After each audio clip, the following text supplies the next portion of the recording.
Assalamualaikum warahmatullahi wabarakatuh. Perkenalkan, nama saya Felda Mufariyati, biasa dipanggil Felda. Saya dari kelas 11 IPA 1 absen 12.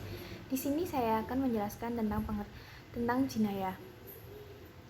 Jinayah sendiri dalam Islam meliputi pembunuhan, qisas, diyat, dan kifarat.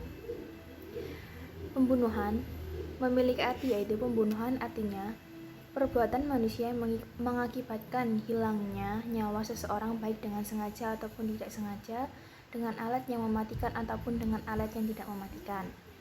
Lalu berikutnya, macam-macam pembunuhan dan bentuk hukumannya. Yang pertama, pembunuhan yang dilakukan dengan sengaja, yaitu pembunuhan yang telah direncanakan dengan memakai alat yang biasanya mematikan seseorang, dikatakan membunuh dengan sengaja apabila pembunuhan tersebut balik dan mempunyai niat ataupun rencana untuk melakukan pembunuhan. Memakai alat yang bisa mematikan manusia, sedangkan orang yang membunuh adalah orang baik-baik.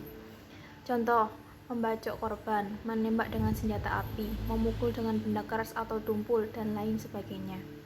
Lalu berikutnya, yang kedua, pembunuhan seperti disengaja, yaitu pembunuhan yang terjadi disengaja dilakukan oleh seseorang mu'alaf dengan alat yang biasanya tidak mematikan.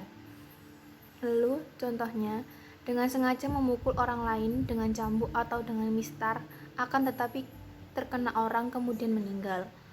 Lalu yang ketiga, pembunuhan bersalah. Pembunuhan karena bersalah atau keliru semata-mata tanpa direncanakan dan tanpa maksud sama sekali.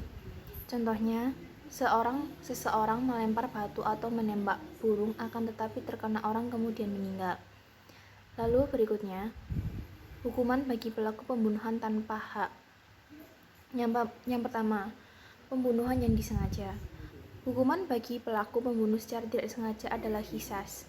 Artinya adalah si pembunuh juga harus dibunuh sebagaimana dia telah membunuh orang lain, dan pelaksanaan hukum tersebut adalah hakim.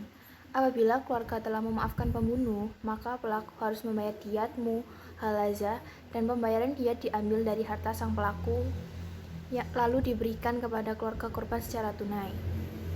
Lalu yang kedua, pembunuhan seperti sengaja.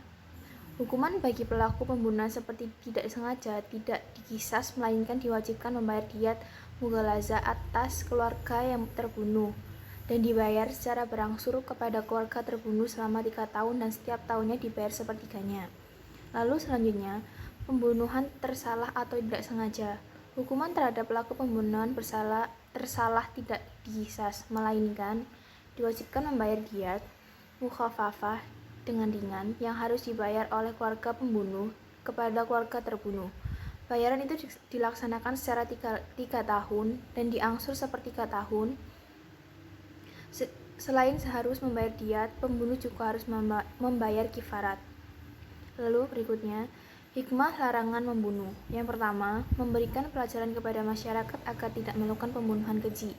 Lalu yang kedua, manusia yang satu dengan yang lain mendapatkan kedudukan tinggi baik dalam hukum manusia maupun di hadapan Allah Subhanahu wa taala. Lalu yang kedua, terciptanya keamanan dan ketentraman dalam kehidupan sehari-hari. Sekian yang bisa saya sampaikan. Apabila ada salah kata perbuatan, saya mohon maaf. Wassalamualaikum warahmatullahi wabarakatuh.